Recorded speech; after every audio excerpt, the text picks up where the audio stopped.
Il était une fois, dans une petite ville, un itinérant nommé Max.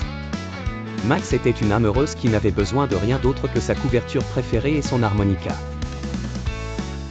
Un jour, il errait dans le parc central de la ville, jouant une douce mélodie à l'harmonica qui semblait rendre tout le monde plus joyeux. Les passants l'écoutaient et s'arrêtaient parfois pour laisser quelques pièces dans son chapeau usé. Un après-midi ensoleillé, alors qu'il jouait sa mélodie habituelle, une vieille dame élégante s'approcha de lui. C'était Madame Petit, une ancienne cantatrice qui se souvenait du bon vieux temps où elle chante dans des grandes salles de spectacle. Elle avait toujours aimé la musique et le talent de Max l'avait touchée. Ils discutèrent un long moment, et elle lui parla de la merveilleuse mélodie qu'il jouait. Émue par sa musique mais aussi touchée par sa situation, elle décida de lui donner un beau coffret en bois, un héritage de famille précisant que cela pourrait un jour lui être utile. Max, ne pensant pas à la valeur du coffret, continua sa vie simplement, jouant de la musique et profitant des simples plaisirs de la vie. Pourtant, ce coffret était spécial. Il était orné de magnifiques gravures et, au fond du couvercle, un symbole en or attirait les regards. Un jour, alors qu'il cherchait un endroit pour pique-niquer, il rencontra un collectionneur d'antiquités, Monsieur Dupuis, qui passait par là.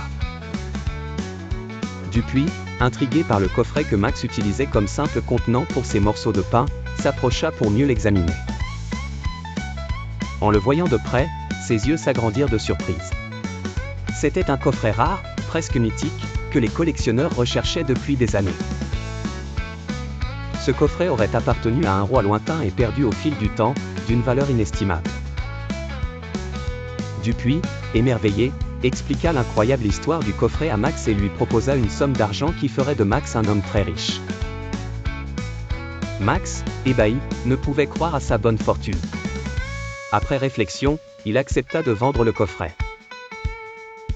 Cependant, malgré sa nouvelle richesse, Max décida de conserver le style de vie simple qu'il aimait tant.